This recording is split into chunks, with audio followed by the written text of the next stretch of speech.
Welcome to this episode of The Unnoticed Entrepreneur. Today I've got Martin Stella joining me just south of Granada in Spain. Hola, Martin. Hello. Hola. Buenos dias. Buenos dias. Although you should be saying goedemiddag because you're originally from Holland. I am, yes. I've been here for 15 years. Well, you like it better there, and I can understand why, because you've got the sunshine, and I'm calling you obviously from sunny Somerset in the UK. But we're here not to talk about weather, although that is a British, preoccupation. We're here to talk about how you've gone from becoming a monk to becoming a sales coach and having a book, The 10 Rules for Ethical Selling. So Martin, for all those entrepreneurs out there listening, can you help us to understand why does a monk become a sales coach and how can you help people? Why is a very, very rarely asked question. And it's the perfect answer to the ethical selling conundrum. It's because as a monk, you're there to serve people. And if you do selling right, you are serving a buyer in making the right decision for them. And that is where the ethics come in, whether the buyer says, it's not for me or it's not the right time, or they say, yes, send me the invoice. It's not your problem. Your problem is, what's the best decision? Get them to that best decision in their best interest. Then you are serving them and you are being an ethical seller. That is the why. Okay. And is that a straight line then from sort of wanting to do the right thing for someone as a monk and presumably giving them faith or a guidance towards faith? And what you're now doing really as a coach and helping people to sell ethically? No, it's not a straight line. It's been a very windy road. I've been a tailor and a copywriter, and I've consulted, and I've had training programs and a paid newsletter. And it's only in the last year that the ethical sales coach really is my single kind of brand. I did a rebrand last summer because I realized sales coaching, that's where my passion lies. And that's where I help people most, because if you want to move forward with somebody, whether it's a buyer or your child or your spouse, you need to communicate in a way that they feel safe and comfortable with. And if you make people wrong because, hey, don't you see how good of a solution I have here for you, or how much fun we would have going to this movie and not to that movie, well, then you're making the other people wrong, the other person, and you cause psychological reactance. So the whole exercise of selling in the way nice people do, good people do, is by figuring out how to serve people, how to get them to make the best decision, and how to do it in such a way that they sell themselves. That is the whole outcome of ethical selling. Instead of trying to close people on this and do trial closes and all that stuff from the 80s from the United States, that stuff doesn't work anymore. Now, you can make it work if you're a bully, but nice people, and especially these days when business is far more social element of society than it used to be, you want to see where people are, where they're stuck, what their goals are, and how you can best help them. And that starts before you make the sale. But you get to help them in having the conversation to reach the clarity and the vision that enables them to make a decision on their own, voluntarily, with glee and their own decision behind it, instead of you having to having to take them through this awkward conversation. Now we have to talk about the money and the terms and conditions and when you're going to send the down payment. No, when you do it right, that is a very natural social experience where both parties should feel that we're working together forwards on something that we are both in agreement. Okay, that sounds like, sort of the holy grail of both sort of relationships and of commerce. But Martin, can you give us some idea of some structural process? Because you make it sound very logical, but can you give us some guidance, some, dare I say, scriptures that we can follow? Behold, as I show you the tablets. No, I developed a framework for business, for marketing, for selling, and it's called LEAP. It's you listen, you explain, you ask, and you profit. Now, nowhere in there does it say force things on people or be unpleasant or be a nuisance. No, you ask for the sale. If you ask it at the right time, in the right way, then the other person will say, you know what, how do I pay? How do we get started? I've literally had someone say, take my money. You listen. When you listen, you have three elements. You want to ask questions, you get answers, but you shouldn't trust your interpretation of the answers. They mean something and you may not know what it exactly means. That's why you need to ask more questions to figure out, have you got it right? Then you want to, in the explain stage, pay attention to very clear, sober messaging. This is what it is. This is what it is not, what you shouldn't expect. There's no unicorns here.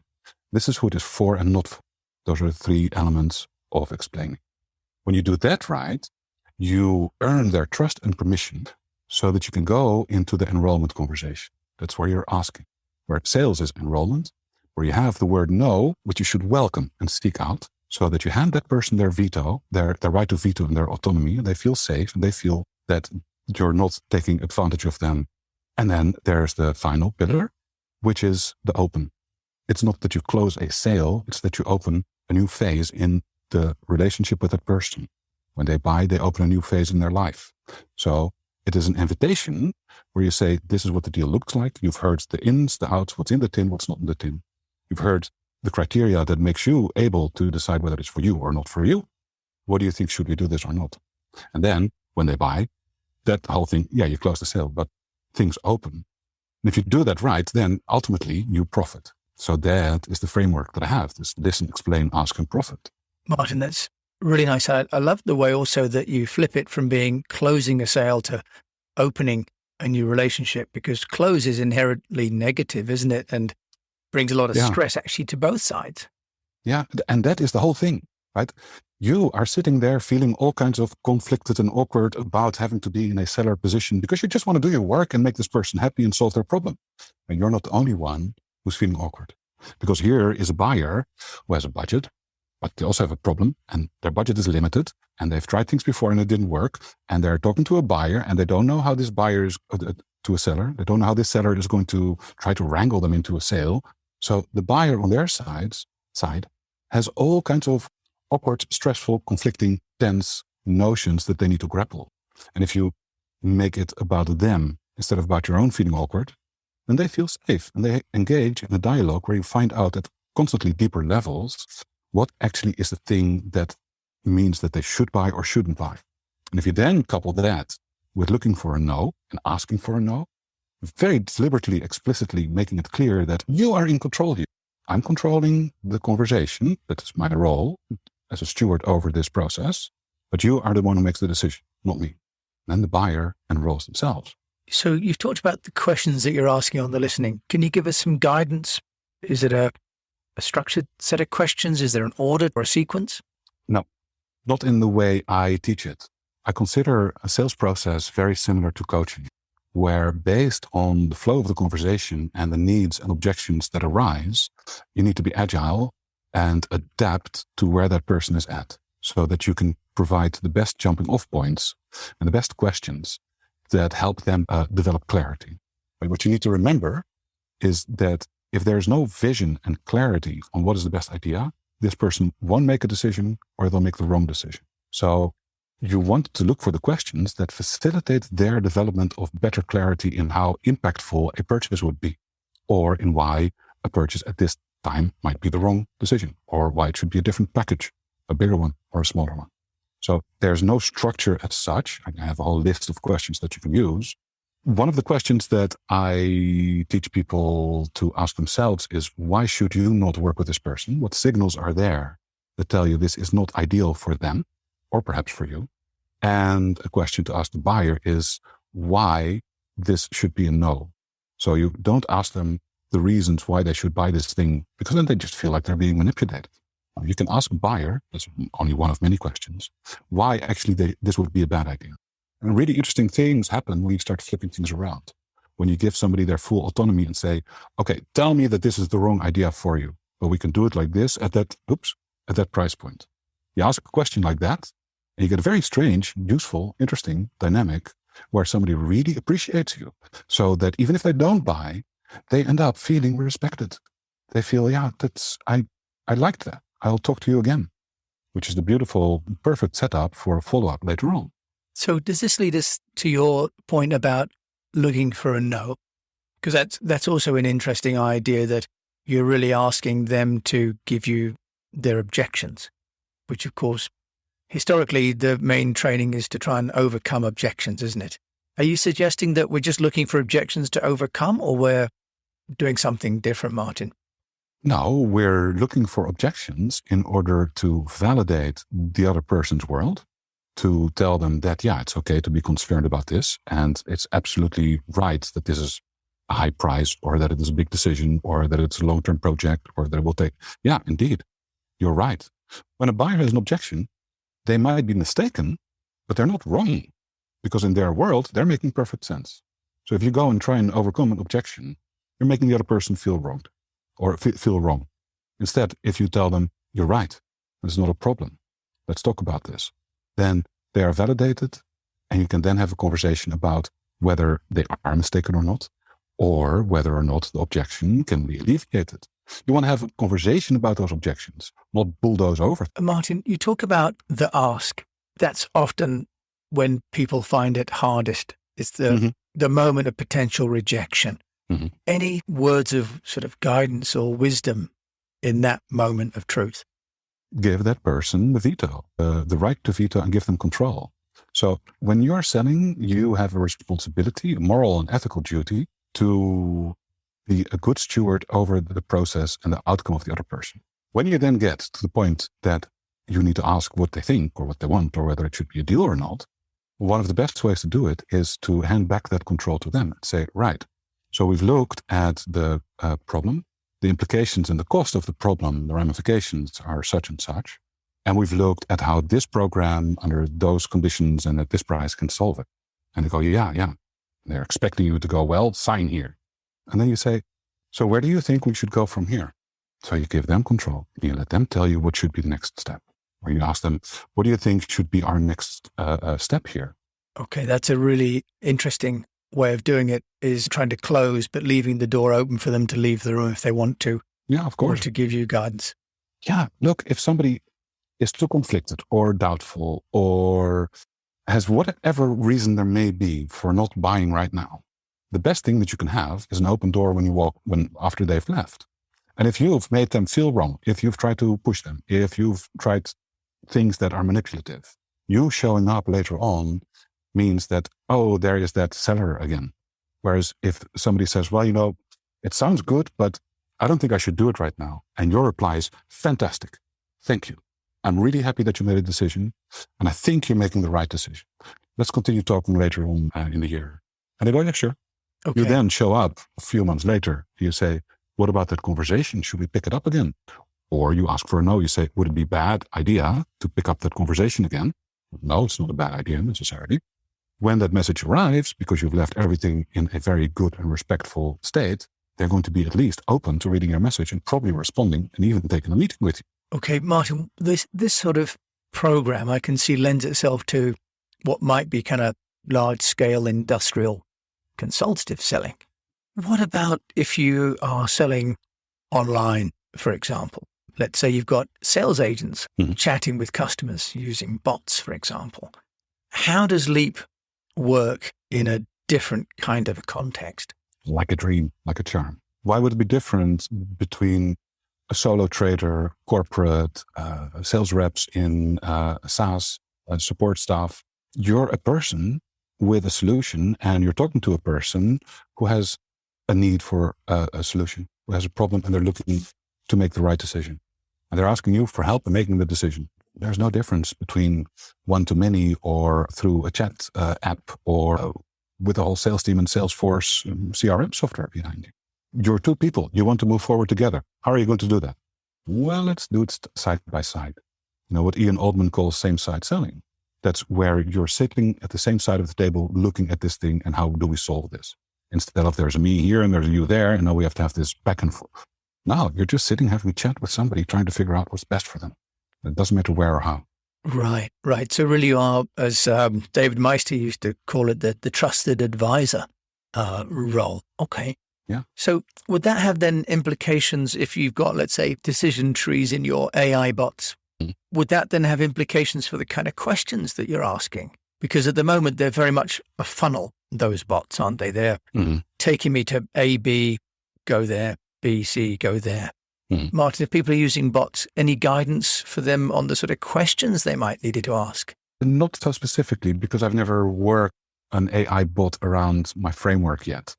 I've seen some of the things that bots can do, especially with GPT-3 and all the SaaS that are coming out writing copy for you. And I think it's a very promising and interesting field, but I've not worked in that space yet. So I wouldn't know how the decision tree, the question structures, how that would work. But I could see actually if somebody would want to have a look at one of their internal mechanisms of a chatbot, I'd love to see and advise, give some ideas, because I'd like to see under the hood and Okay. see if I can tweak things to make things better.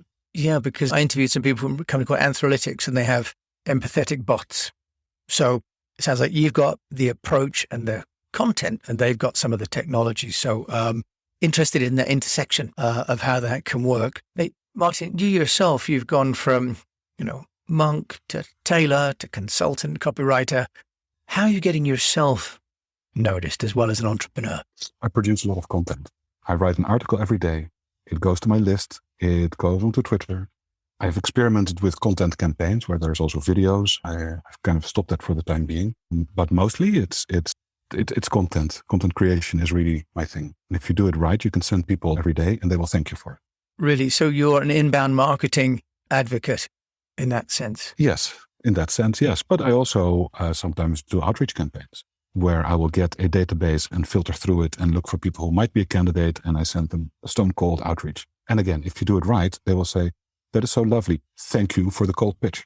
Okay. And you've also got a book, The 10 Rules for Ethical Selling. Yeah. Do you want to just tell us a little bit about that, Martin, as well? Because I think your LEAP methodology sort of underpins that book, which you are using as well as something to share your wisdom with. Yeah, well, the book it's really a very simple collection of articles, but intended to give people a basic, it's all right to be selling kind of pat on the back. Like, especially nice people often sabotage them so much themselves. And very often, the nicer somebody is, the more difficult it becomes for them to sell themselves, which I call the good egg problem, right? So the higher somebody's integrities are and values, the more difficult it becomes to sell. Why is that? Because you don't want to compromise on your values. You don't want to go against your integrity. And so you allow that sanctity of values to stifle you in your results in getting sales, right? Your values actually become the obstacle. My whole philosophy, my writing, the book, my articles, the framework, it's all to show people that if you lead with the values, then you sell more because of them, not despite them. So what are your values? Well, my values are to be honest and truthful and respectful and not push people. That is Martin. And that is how Martin shows up, treats people to his best abilities, and then he has a conversation that sometimes works, sometimes it doesn't. Sometimes turns to a sale, sometimes it doesn't. But the conversation usually always works because I lead with value. And to tack a little post-it on top of that, if you want to make all your selling and your lead generation a lot easier and more fun and more efficient, look for people who have values in common with you and seek to engage with them. Because rapport is always one of the things that you want to have with people. And you want to get along and be on the same page and talk about sports or the weather or politics for a moment. Well, not politics these days, but instead of talking about trivialities, you can skip over most of that if you bias towards and select for people who have values in common with you. Because then you already have rapport before you even get on the call. And are you finding those people outside the ministry easily as you did when you were inside? Because presumably when you're inside the ministry, everyone had a common set of values. Well, shared, but also their own distinctions amongst each other, amongst ourselves. But it's very easy. If you look at a business, you will either see that they are very cut and dry. This is business like our values are business. Or you will see people display, people usually wear their values on their sleeve. And it's very easy to see. If you go through 10 websites, you will see 2 or 3 that, well, I have no idea what this person stands for. Could be on the left, could be on the right. I can't tell. You look at the next 3 and you go, they seem nice people. And then you look at the next 3 and you go, well, it's obvious that this one stands for protecting the environment. That one stands for equal rights. They're talking about it, but that's their values right there. So select the people who show values that have similarity to your values. It's not that hard. Very effective though. Yeah, it sounds like, well, you need to listen and learn as part of your approach to the right kind of customers. Martin Seller in Spain, just south of Granada. How can people find out about you and your ethical selling methodology? You can have a look at martinsteller.com, my website. You can sign up and get the book. You can see my blog. Or if you want to hang out on Twitter and just chat, then at Martin Steller. I like to play around on Twitter. It's a playground for me. So happy to talk to anybody there. Martin Siller, thank you so much for joining me today on the Unnoticed Show and sharing with me your wisdom from the monastery to the consultancy and with values in both. Thank you so much for living that with us today.